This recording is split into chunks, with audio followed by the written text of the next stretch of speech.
Those of you who read the comments on my videos may remember how, when people offered to draw me an OC pony, I just sort of told them some colors I liked, some ponies with designs I liked, and a couple of general details. This is why. My design sense is about on the level of Twilight Sparkle, and in fact, the terrible dresses that the characters wear in this episode are strikingly similar to my everyday fashion sense. I love Rarity so much. She hasn't gotten to do anything in Season 3, which is pretty sad, but some of her focus episodes are among my favorites in the show, such as this episode and Sweet and Elite. I relate a lot to Rarity's passion for her craft, and in this episode I particularly enjoyed watching her take on a huge number of projects at once, since Interestingly enough, I think Opalescence probably shares Rarity's deep passion for fashion.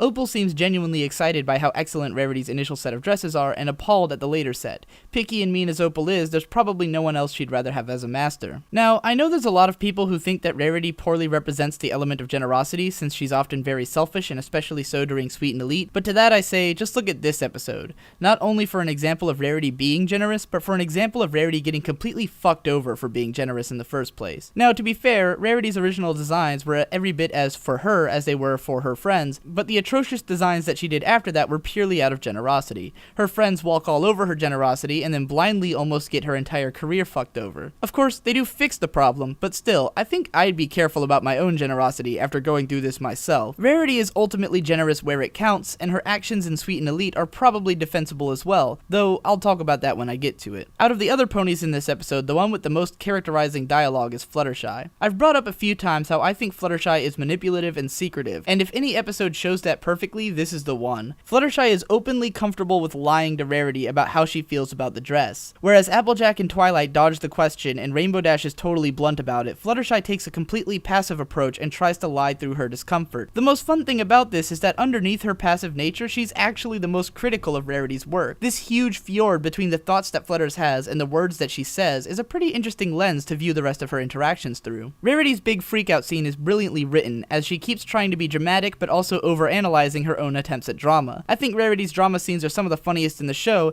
and her character altogether might be the best vehicle for delivering comedy other than Pinkie Pie, when it's done right. Besides this scene, the episode is loaded with great dry comedy, which is my favorite kind. In terms of production quality, this episode is soaring. When faced with an episode that mostly involves ponies standing around talking to one another, the animation staff could have rested on their laurels, but instead they generated some very expressive dialogue animations and poured their souls into making the episode's big moments some of the most memorable and technically proficient in the show. In the DVD commentary of this episode, it's pointed out that both fashion shows took a lot of effort to put together, and the second one was actually storyboarded by Lauren Faust herself just to make sure that it came across exactly how she wanted it to. Of course, I can't finish talking about this episode without mentioning some of its cultural impact. Between the phrase 20% cooler and the introduction of Vinyl Scratch, aka DJ Pony, this episode possibly provided the most pony memeture out of any episode of the show. That said, there's really nothing to analyze about this, so here's me singing a gender-swapped rendition of Art of the Dress. Now, the stars on my belt need to be technically accurate. Orion has 3 stars on his belt, not 4. Stitch by stitch, stitching it together. Deadline looms, don't you know the client's always right? Even if my fabric choice was perfect, gotta get them all done by tonight. Pinkie Pie, that color's too obtrusive, wait until you see it in the light. I'm sewing them together. Don't you think my gown would be more me with some lollipops? Well, I think balloons? Well, do it! Hour by hour, one more change. I'm sewing them together, take great pains. Fluttershy, you're putting me in a bind. Rainbow Dash, what is on your mind? Oh my gosh, there's simply not much time. Don't forget, Applejack's studs must shine. Dressmaking's easy. Every customer's call brings a whole new revision. Have to pick up the pace, still hold to my vision. That constellation is Canis Major, not minor. French haute couture, please. What if it rains? Galoshes. More balloons.